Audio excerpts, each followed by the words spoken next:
সহনশীলতার মধ্য দিয়ে গণতন্ত্র চর্চা করে এগিয়ে যেতে হবে বললেন বিএনপির মহাসচিব মির্জা ফখরুল ইসলাম। তাহলেই গণতন্ত্র প্রতিষ্ঠা করা সম্ভব। সকালে দিনাজপুর সরকারি কলেজে এই কথা বলেন তিনি।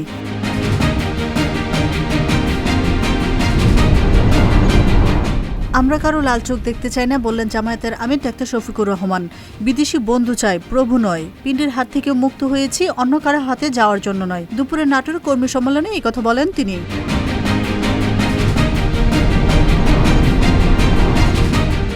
ডাকসু নির্বাচনের রোডম্যাপ তৈরি করতে সব অংশীজন নিয়ে কাজ চলছে জানিয়েছেন ডাবির উপাচার্য ড নিয়াজ আহমেদ খান। আজ বিশ্ববিদ্যালয়ের ব্যবসায় প্রশাসন ইনস্টিটিউটে এই কথা জানান তিনি।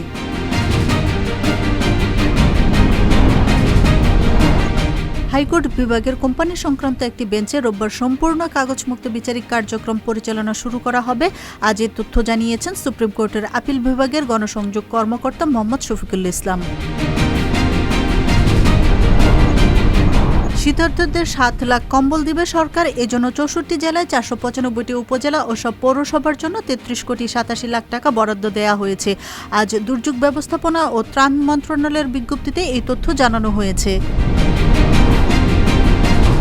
ঘন কুয়াশার কারণে মাস্কাট ও দুবাই থেকে ছেড়ে আসা শাহজালাল আন্তর্জাতিক বিমানবন্দরগামী দুটি ফ্লাইট কলকাতায় অবতরণ করেছে।